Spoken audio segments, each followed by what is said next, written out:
So I guess the next division we could do is I guess we'll go with the NFC North next. So that is occupied by the Lions, the Packers, the Vikings, and the Bears. So this division arguably is the best division in football. I think in previous years, some would say it was like the AFC North, which it still is I think one of the better divisions, just because you're going to have at least three teams fighting for playoff spots. But this division, I feel like you could see like potentially all four teams making the playoffs. That's just how good this division is. Because I think the Bears are going to be better. I think the Packers, they're going to be right there as well. You got the Lions and you got the Vikings as well.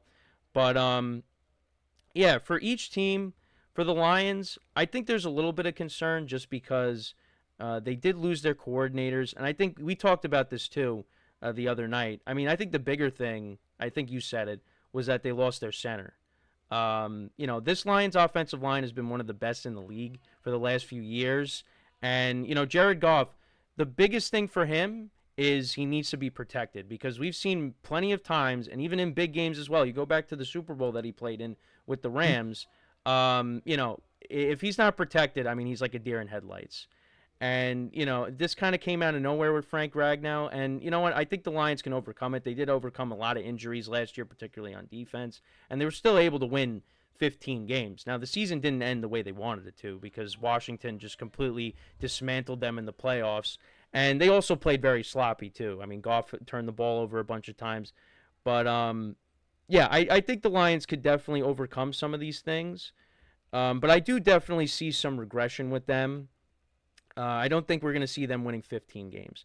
And it was kind of crazy that we saw them. We saw two teams in that division win 14 plus games, and that it came down to the final game of the regular season between the Lions and the Vikings, and the winner ended up being the one seed, and the loser ended up being the five.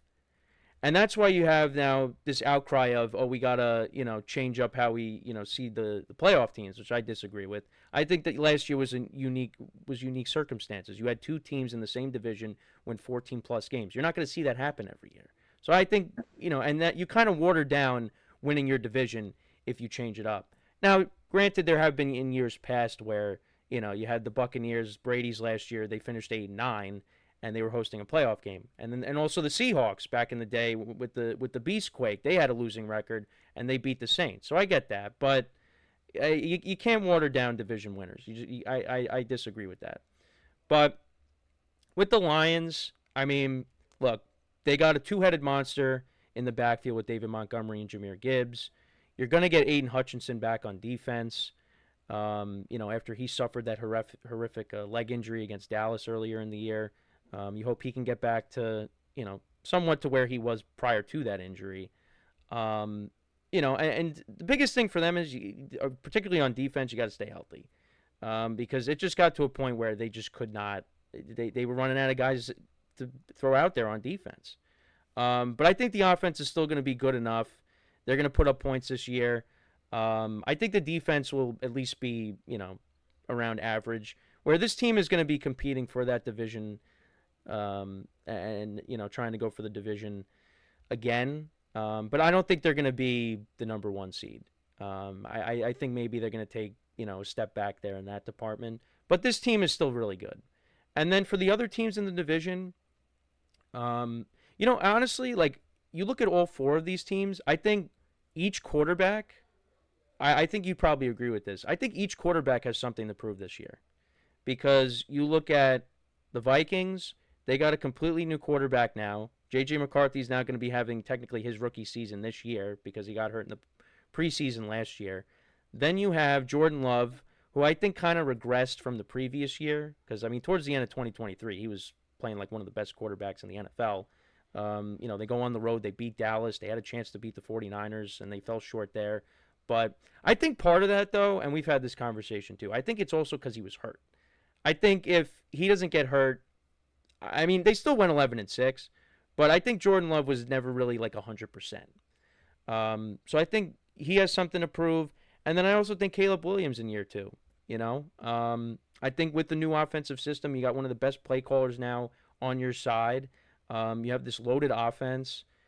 I think he showed you signs at times last year that you know what he's going to be the guy for the Bears, and I do believe that. I think the Bears just they didn't have the right head coach in place, but this is a good roster.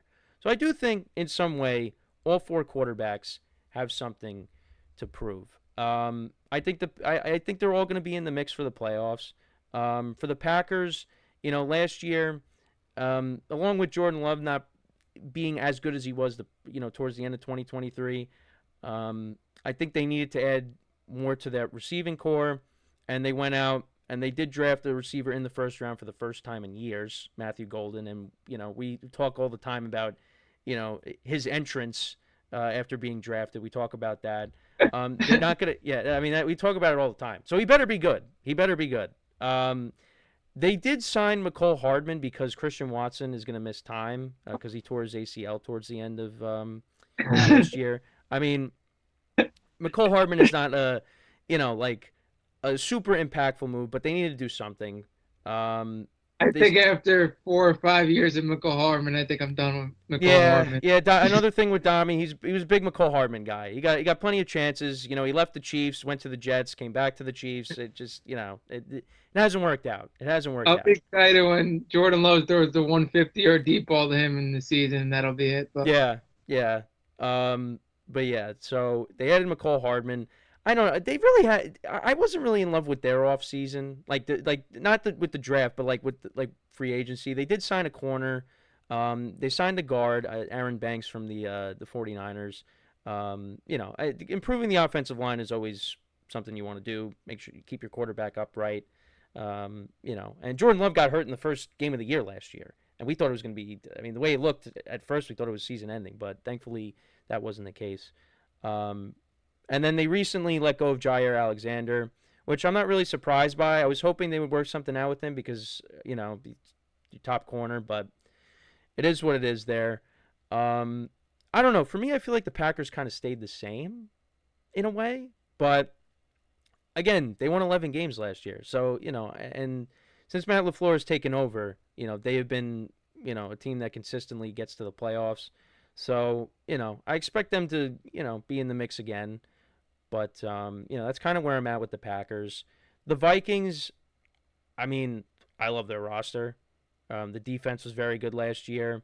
And I think they addressed their flaws both in free agency and in the draft because towards the end of the year, you saw that offensive line break down. And they addressed the interior of the offensive line. And they're going to need to do that because now you got J.J. McCarthy stepping in, and you don't want to have this guy running for his life in his first full year starting.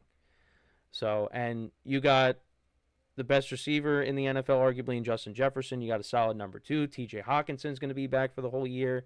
They re-signed Aaron Jones, who was, he was okay, but he's bound to miss time at the running back position. But he was solid for them. So I love the Vikings team.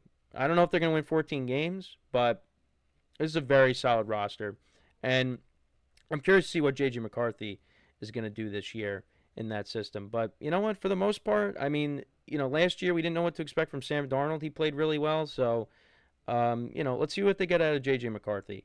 And then for the Bears, I know I touched upon it a little bit. I definitely expect Caleb Williams to be a lot better in year two.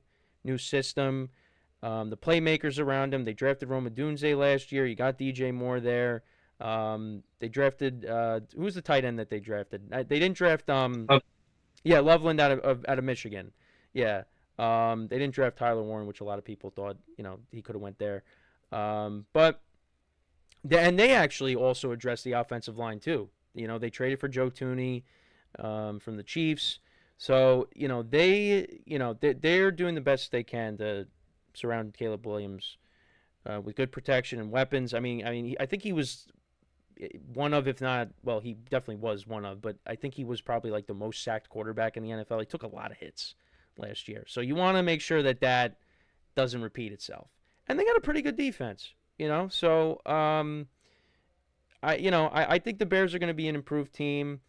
This is going to be a really tough division. I honestly, this division is kind of hard to rank, because I probably like the Vikings roster the best out of all the other teams, But I think because there's again an unknown at the quarterback position, I don't know if I want to rank them first because I'd like to see what JJ McCarthy brings to the table.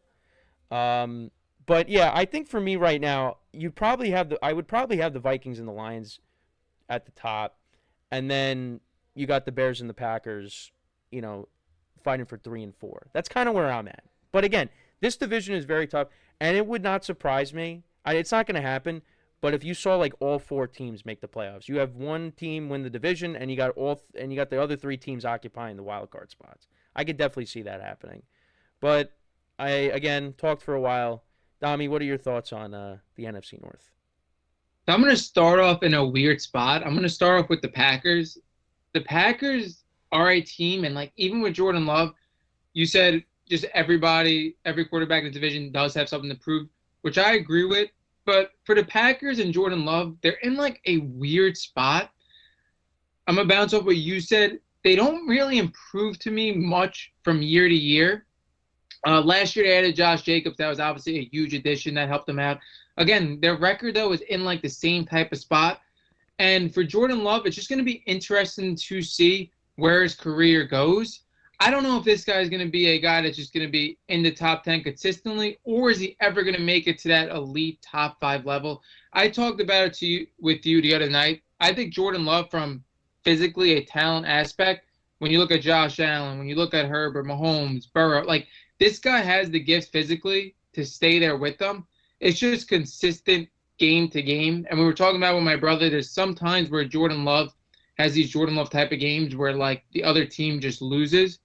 But I don't know if he's going to ever put it together game to game consistently where he's going to go into that elite category. And the Packers themselves don't really do anything, in my opinion, to uplift him into that category. Like when we look at their receiving core, we've said it time and time again.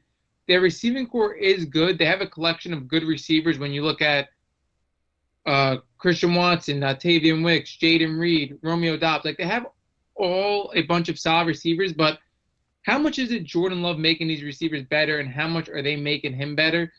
Like, the receivers are good, but it's going to be a point in time where somebody has to step up and be that number one guy in this offense. And we talked about the Matthew Golden draft pick. The only way that draft pick does become successful, it's been 20 plus years since the Packers drafted a receiver in the first round, I think it was. But for that draft pick to become successful, we need Matthew Golden to be a number one option in this offense, because that's whose offense is lacking. A bunch of good young receivers, but nobody could take the threshold of being the number one receiver in this offense. And the way Jordan Love is going, the way the Packers are going, I don't know if necessarily Jordan Love has much to prove. Like, we talked about his first 2 years starting. This was a guy that led his team to the playoffs his first 2 years. Again, when a player does this, we just keep expecting more and more of him. But again, Jordan Love, a great physical talent. He's done a lot for his first 2 years. So I kind of expect the Packers, like you said, to be somewhere where they were last year. Probably going to be the third team in this division. They should be a good team, a playoff contender, but it just seems like every time Green Bay plays somebody and they lose, the team is just a little bit better than them. They're like right there with, like, they're just like a step below when it comes to Minnesota, Detroit, Philly. Like, I think this Packers team is really good, and the talent's really evenly spread out. It's just, I don't know, like something's missing. Maybe it's something on the offense, like where they just, every time they get into a deep playoff matchup, they're just a little bit worse than the team, and I just don't trust them. Again, Jordan Love, a guy, like we said, I don't want to keep going on it, but a guy that I wouldn't be surprised if he takes an MVP leap one of the next 3 years. Like I said, he has as much talent as these elite quarterbacks. Just, is he ever going to get into the conversation from top 10 to elite? Next, I'll go with the Chicago Bears. Chicago Bears were a team I even felt last year. I want to get your take on this. I feel like last year people had this team as a sleeper, and they were just a Oh year yeah, 100%. because, like, people thought when they brought in Keenan Allen, when they brought in DeAndre Swift, when they brought in veterans with DJ Moore and Caleb Williams, obviously being a standout college quarterback, And the defense was pretty good. yeah, like people thought Yep. this team was going to be a sleeper. The biggest thing with Caleb Williams, and I'm not saying he's one of these guys. I hate comparing rookie quarterbacks to like legends, but Pat Mahomes, Aaron Rodgers, like the way he extends the football with his eyes up, looking to pass, it's a game. If you don't have the right supporting cast around you, he'll never succeed with that play style. And last year he had one of the worst offensive lines in football. And with his play style, it's the absolute worst pairing. Like one of the reasons I think Jaden Daniels was able to succeed is because his running ability was able to relieve a lot of pressure off the offensive line. A guy like Caleb Williams that's sitting back, looking to the last second to make a play out of everything, it's tough with a bad offensive line. And as much as he got sacked, and you're definitely going to give more to blame to the offensive line, he does have a part in it. I mean, this was a guy that was with Brock Purdy that took the least amount of short throws in the NFL. So, again, he was holding on to the football a while. And I think Caleb Williams is just going to have to find that median in between holding on to the ball, making the right play, and then taking what the defense gives you. But with a much improved offensive line, I think Caleb Williams is going to succeed in year 2. And it really just depends if you're a Bears fan, if you're a Caleb Williams fan. What is your definition of success for the Chicago Bears? For me personally, as a Caleb Williams fan, I don't think it necessarily means making the playoffs in this tough division. If this team was able to get 8 or 9 wins and you saw throughout this season that Caleb Williams was the quarterback of the future, I think that's a success. But I also think it's possible this team could make the playoffs as well. There's just a lot of unknowns, man. When you look at this offense, obviously Caleb Williams is unknown. But along with that, I mean, they're major contributors. Rome Odunze, who is arguably my favorite player in the league, Luther Burden, Colston Loveland, like the main pieces of this offense are so young. And then you talk about Ben Johnson. Everybody just wants to put him as a top coach already before he even is a head coach of a game. I disagree with it. Like, people love to take these coordinators off these loaded teams, but Ben Johnson, again, he does have stuff to prove. I think he is going to be good. I think he's a great offensive mind, but let him prove it first. So the Bears, again, I don't really know where to rank them. They're one of those teams with, like, their ceiling and their floor, like, there's so many different outcomes for the Bears, I feel like, for the season. For Minnesota, I think Minnesota's just, you hit it on the head. I think they're arguably the most talented team in the division. It's obviously dumb in Detroit. It's going to be interesting to see what to make of J.J. McCarthy. That's obviously the biggest thing. And when you talk about a loaded team, the last question mark you want to have is at the quarterback position. But that's just where they are. And they're another team in a rookie deal that's making the right moves to have this team contend. I think J.J. McCarthy is going to be really good. I think at Michigan, he was a great distributor of the football, a guy that didn't have to do too much, but led his team to a championship, a national championship. And it's the same thing for this Minnesota team. Realistically, how much is J.J. McCarthy going to have to do to keep this team to succeed? Like we saw with Kirk Cousins, we saw with Sam Darnold. This team is just so talented. This offense is so talented that he's not going to have to do that much for this team to get into the playoff spot. Like, you have 2 number 1 receivers in my eyes. Justin Jefferson, you could argue the best receiver in the league. Jordan Addison, a guy you could also argue as a number 1 receiver. Obviously, he's never going to be able to be that number 1 receiver on his team, but he's a great receiver. They got Hockenson. It's going to be interesting to see, like, a full year off that injury, how he's going to be. The running game, Aaron Jones, adding Jordan Mason. Going to be interesting to see the running game as well. But this offense is super loaded, and I think it's just going to be for J.J. McCarthy in the initial stages of the season, not forcing stuff, not trying to do too much. I think J.J. McCarthy is super underrated. I think he's a really good quarterback, and I think he really was the ultimate winner in his draft class, going to this Minnesota team with arguably the best coach in the league and a great supporting cast. And then for Detroit, you said it. The coordinators, for me, I don't think it's as big of a deal as people are going to make it. They do have a pretty solid coach. I think the offensive line, like you mentioned, that I mentioned, I think that's the biggest thing for this team, like getting over that hump. It's just the way you lost your center. Like, if you would have lost him in a different spot of the offseason, you would have been able to make up for it more. They lost him kind of late. Going to be interested to see how Montgomery comes back. I think this running back duo is insane. I expect even like a little more of Gibbs in the workload. No, I would agree with that. And then I expect the huge step up for Jameson Williams as well. I think Jameson Williams is the biggest X factor. When you look at big playability, he's arguably the best big play guy in the NFL, along with Amon-Ra St. Brown, Sam LaPorta. The team's absolutely loaded. Um, Again, I agree with you. It's going to be between Detroit and Minnesota. You're going to obviously go off of how much do the coordinators mean in the loss to Detroit, and what is JJ McCarthy going to be for Minnesota? So it's definitely going to depend on a few different type of things. I really like JJ McCarthy. I expect him to have a really good season. I would not be surprised if Minnesota wins this division.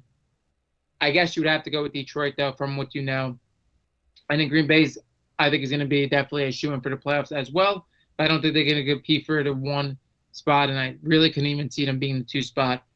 And then it's going to be interesting to see Caleb Williams. I think you could see the Bears actually explode this year, or you could see some of the same stuff as last year, just a huge drastic outcomes for Chicago, probably more than any team in the NFL. Yeah, and like with the Vikings, I think what gives me confidence in JJ McCarthy is just what Kevin O'Connell's been able to do with quarterbacks in that system. Because again, I we didn't really know what to expect from Sam Darnold. And I was there in person for Game 1 against the Giants, and he carved the Giants up, and he had a very good year. He kind of slowed down a little bit in the middle of the year, and then of course the end of the season he fell flat. But I really like what I saw out of him last year.